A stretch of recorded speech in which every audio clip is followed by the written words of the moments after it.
बड़ी खबर क्या है जम्मू से। रियासी आतंकी हमले से पहले का सीसीटीवी फुटेज सामने आया है।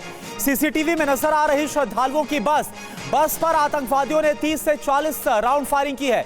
हमले में 9 लोगों की मौत हो गई, 33 से ज्यादा लोग घायल हो गए और इसके बाद जो रेस्क्यू ऑपरेशन चलाया गया वो भी हम आपको दिखा रहे हैं कैसे घायलों को निकाला गया है। 9 लोगों की मौत हो गई, 9 श्रद्धालुओं की मौत। एक बड़ा आतंकी हमला जिसमें बताया जा रहा 30 से 40 राउंड फायरिंग आतंकवादियों की तरफ से की गई, अंधाधुंध फायरिंग। और इस फायरिंग में बस के ड्राइवर को गोली लग गई और उसके बाद बस का ड्राइवर घायल हो गया। बस पर से उसका नियंत्रण हट गया और फिर ये बस गहरी खाई में जाकर गिरी। ये देखिए, ये वो तस्वीरें आपको हम दिखा रहे हैं। एक तरफ आप देख पा रहे रेस्क्यू ऑपरेशन की तस्वीर और दूसरी तरफ जो बस है आपको सीसीटीवी कैमरे में नजर आ रही है। ये वही बस है जो कि श्रद्धालुओं से भरी हुई थी और इसी बस पर आतंकवादियों ने रियासी में हमला किया था। ड्रोन को आप देख पा रहे हैं, ड्रोन की मदद से लगातार आतंकवादियों को ढूंढा जा रहा है। कॉर्डन ऑफ कर दिया गया है पूरे जंगली इलाके को और जल्द से जल्द आतंकवादियों के खात्मे की कोशिश की जा रही है सेना की तरफ से।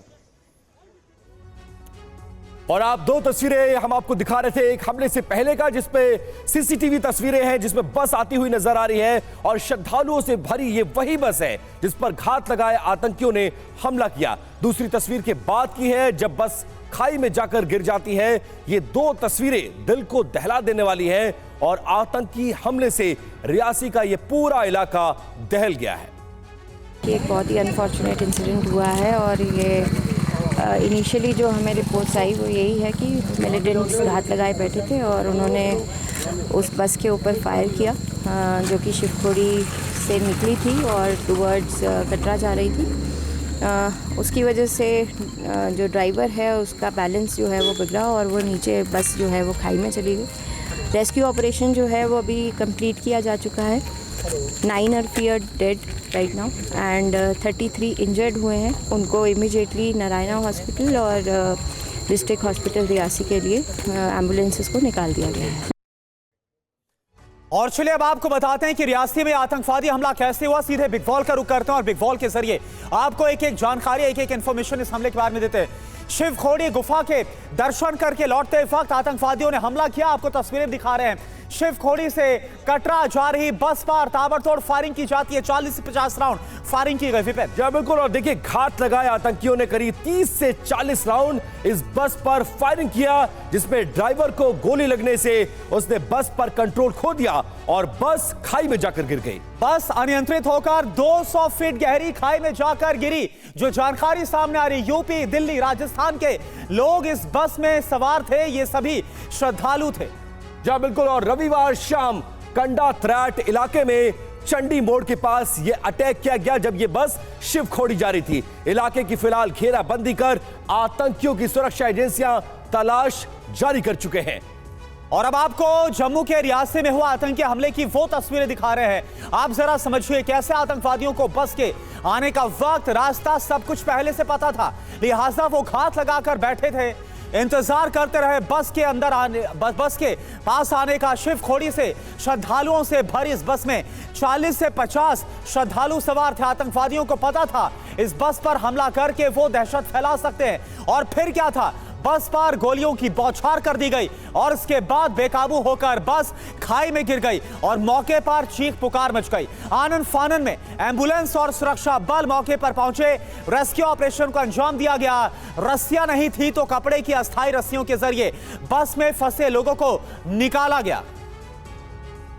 और अब चश्मदीद से आप सुनिए आतंकी हमले का आंखों देखा सच। दर्शन करके जैसे हम वहाँ से निकले तो ठीक आधे घंटे बाद हमारी गाड़ी पे कुछ जैसे फायरिंग होना था, ऐसा फटाके से टूटना शुरू हो गया। भी नहीं दिखा हुआ, जैसे ही फटाके की आवाज़ आई शीशे फूटना शुरू हुआ। सब लोग चिल्लाने लगे कि झुक जाओ, नीचे झुक जाओ। तो हम लोग सब लोग नीचे झुक गए, कुछ भी नहीं देख पाए। सिर्फ इतना पता है कि हमारी गाड़ी में कुछ फायरिंग सी हुई, शीशे फूटे और हमारी गाड़ी नीचे खाई में चली गई। नीचे जाने के बाद भी कुछ सेकंड तक फायरिंग चली। और अब आपको आतंकी हमले का शिकार हुए उस बस की नजदीक से तस्वीरें दिखाते हैं जिसमें सवार होकर आने वाले खतरे से अनजान श्रद्धालु अपनी मंजिल की ओर बढ़ रहे थे। आप देख सकते हैं कैसे आतंकियों ने बेरहमी से इस बस पर गोलियां बरसाई और यही वो बस है जो बिग वॉल पर आपको नजर आ रही है और गोलियों के निशान इस बस पर हम आपको दिखा रहे हैं। ये लाल घेरे में वो गोलियों के निशान है जो आतंकियों के द्वारा इस बस पर बरसाया गया।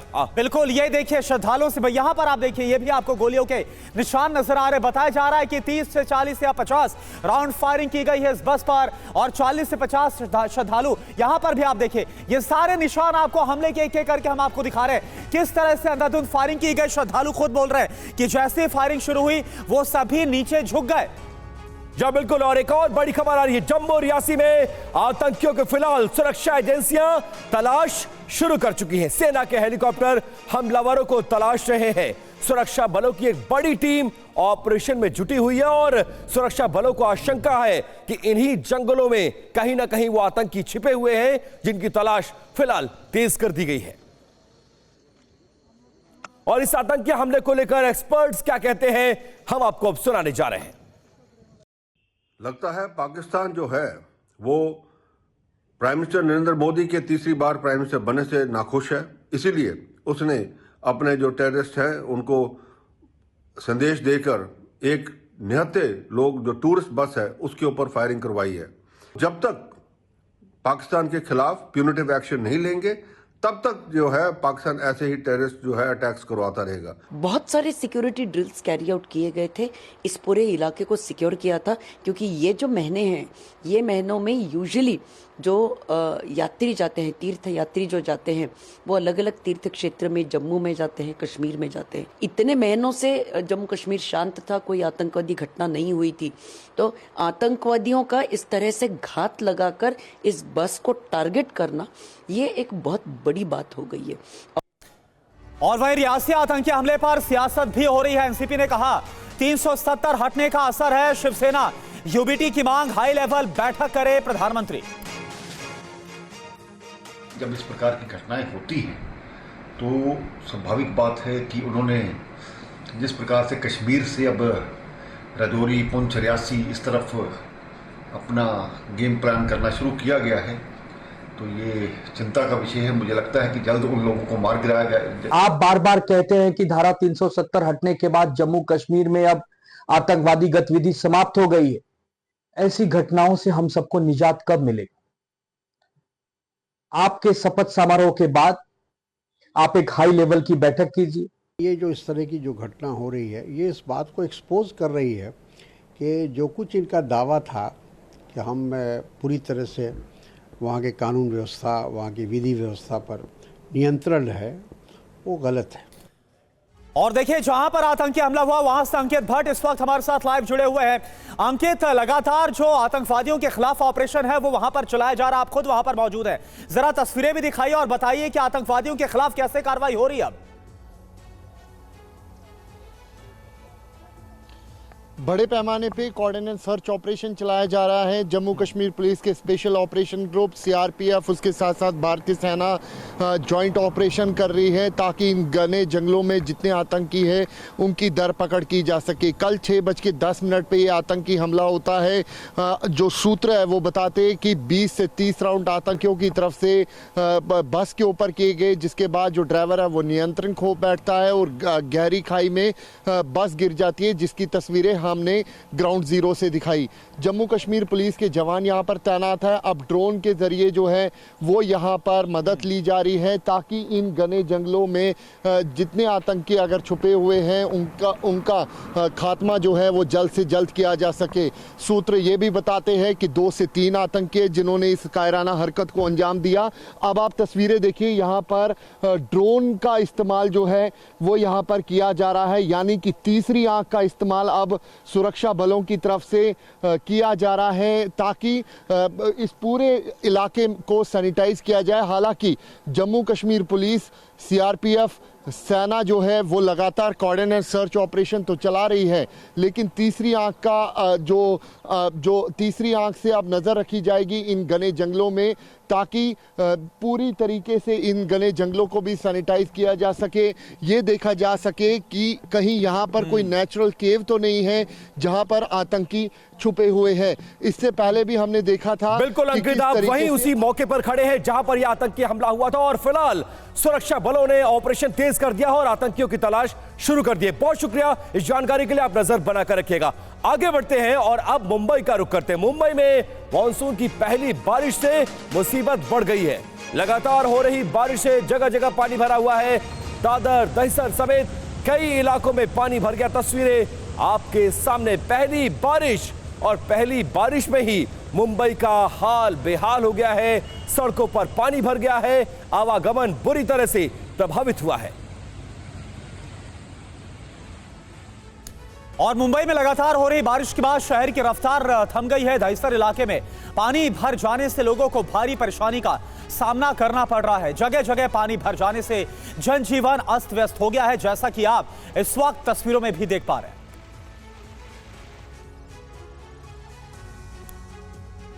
और मुंबई समेत महाराष्ट्र के कई जिलों में मानसून ने दस्तक दे दी है। पिछले 24 घंटे से दादर, हिंदमाता, रत्नागिरी, सिंदूर के इलाकों में ये भारी बारिश चल रही है, जिसकी वजह से जनजीवन अस्त व्यस्त हो गया। मुंबई के लिए पूरे हफ्ते बारिश का अलर्ट मौसम विभाग ने जारी कर दिया। और इसके अलावा आप देखिए, मुंबई, ठाणे, पालघर, रायगढ़ में येलो अलर्ट जारी किया गया है और साथ ही महाराष्ट्र के कई और जिलों में भी भारी बारिश इस वक्त देखी जा रही है। जहां पालघर जिले में सड़क का एक हिस्सा धंस गया, उसकी भी तस्वीरें आपको दिखाएंगे और इसके बाद दिक्कत लोगों को बहुत ज्यादा इस वक्त हो रही है। करुणा। और चलिए अगली बड़ी खबर का रुख करते हैं बात दिल्ली की, जहां पर जल संकट को लेकर लगातार किस तरह से एक दूसरे पर हमलावर है। दिल्ली में जल संकट पर आज आम आदमी पार्टी प्रोटेस्ट करेगी। उपराज्यपाल जल मंत्री आतिशी की इमरजेंसी बैठक भी आज होनी है। हरियाणा सरकार को कसूरवार बता रही है दिल्ली सरकार। दिल्ली सरकार का आरोप है जानबूझकर पानी रोका गया है, साजिश के तहत पानी की सप्लाई को घटाया गया है। ये जल मंत्री आतिशी की तरफ से कहा गया और दिल्ली के क्या हालात हैं ये इस वक्त आप देख पा रहे हैं तस्वीरों में।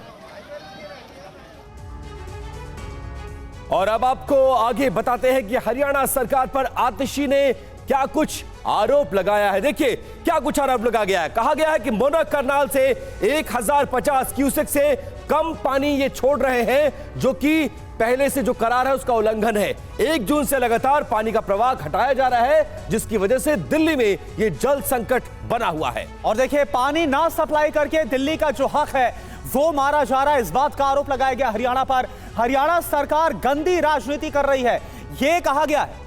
और देखिए पानी पर आमने सामने हो गई है सरकारें। भीषण गर्मी में दिल्ली से साजिश ना करे हरियाणा, ये कहा है आतिशी ने। अब बात उस खबर की जिससे जुड़ा है देश के 24 लाख छात्रों का भविष्य। जी हां, आज नीट के खिलाफ आईएसए का प्रदर्शन है दिल्ली के शास्त्री भवन के पास। ये तमाम लोग प्रदर्शन करेंगे। शास्त्री भवन के पास सुरक्षा को चाक चौबंद कर दिया गया है। जेएनयू, एसयू का भी नीट के खिलाफ ये प्रदर्शन होगा। दोपहर 12 बजे एनटीए के सामने एबीवीपी भी प्रदर्शन करेगी। और नीट रिजल्ट के खिलाफ गुस्सा बढ़ता जा रहा है। तमाम छात्र संगठन मुखर होकर इसके खिलाफ आवाज उठा रहे हैं। आज दिल्ली के कई छात्र संगठनों का हल्ला बोल है। आईएसए, एबीवीपी और जेएनयू, एसयू प्रदर्शन करेंगे। यानी इस मामले में यह संगठन पीछे हटने को फिलहाल तैयार नहीं है और गतिरोध बढ़ता जा रहा है। और देखिए नीट मामले से जुड़ी एक और बड़ी खबर आपको बताएं। बाकायदा सुप्रीम कोर्ट में उम्मीदवारों की याचिका सामने आई है। केस की जल्द सुनवाई की याचिका आज सुप्रीम कोर्ट में हो सकती है। केस की मेंशनिंग फिर नीट यूजी परीक्षा कराने की मांग छात्रों की तरफ से रखी गई है इस याचिका में। तो एक तरफ उम्मीदवारों का एक गुट सुप्रीम कोर्ट का दरवाजा खटखटाकर जल्द इस मामले की सुनवाई और फिर से परीक्षा के आदेश की मांग कर रहा है, तो दूसरी तरफ मध्य प्रदेश हाईकोर्ट में भी इस पूरे मामले में एक याचिका दायर की गई है। 4 जून के नतीजे आने के बाद से इस परीक्षा के नतीजे पर सवाल उठाए जा रहे हैं और यह मामला अब कोर्ट की दहलीज पर है। और देखिए नीट पर राहुल गांधी ने एक बार फिर से सरकार को घेरा है। धांधली ने 24 लाख छात्रों और उनके परिवारों को तोड़ दिया है। राहुल गांधी का ये बड़ा आरोप, कितनों को ऐसे मार्क्स जो टेक्निकली संभव नहीं है। सरकार लगातार पेपर लीक की संभावना से इनकार कर रही है। माफिया और सरकार की मिलीभगत से पेपर लीक उद्योग चल रहा है। संसद में इस मुद्दे को मजबूती से कांग्रेस उठाएगी। अब सवाल ये उठ रहे हैं कि आखिर एक साथ 67 छात्रों को 100% नंबर कैसे मिल गए। ऐसा नीट के इतिहास में आज तक नहीं हुआ।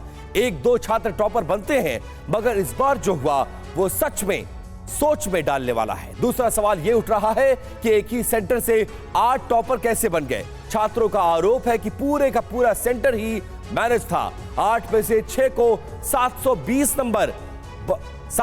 नंबरों में से 720 नंबर मिले हैं, तो 2 को 718 और 1 को 719 नंबर मिले हैं। अब सवाल यहां से यह भी है कि 718 और 719 नंबर कैसे मिल सकते हैं। या तो 720 नंबर मिलेंगे, या फिर 716, या फिर 715 नंबर ही दिए जा सकते हैं। यह सवाल एक नहीं, दो नहीं, बल्कि 24 लाख छात्रों के भविष्य का है।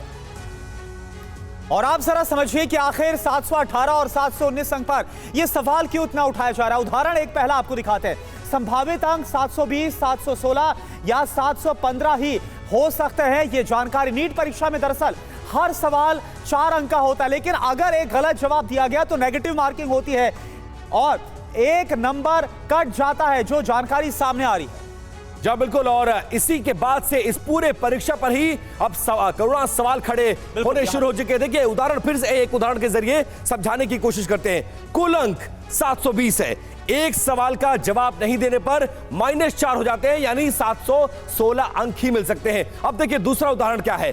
कुल अंक 720, एक सवाल का जवाब नहीं तो -4। इस तरह से नेगेटिव मार्किंग यानी -1 अगर होता है तो 715 अंक ही मिल सकते हैं। ऐसे में 718 या 719 अंक जो मिल रहे हैं उसको लेकर सवाल बड़े खड़े हो रहे हैं। बिल्कुल, और इसी को लेकर धांधली का आरोप लगाया जा रहा है। इस बीच रुख करते हैं T20 के महामुकाबले की टीम। इंडिया ने रोमांचक मैच में पाकिस्तान को हरा दिया। बुमराह और हार्दिक पांड्या का मैजिक कैसे चला, आपको बता दें। टीम इंडिया के गेंदबाजों का शानदार प्रदर्शन, जसप्रीत बुमराह को प्लेयर ऑफ द मैच चुना गया। India, India, India, India, India, India, India.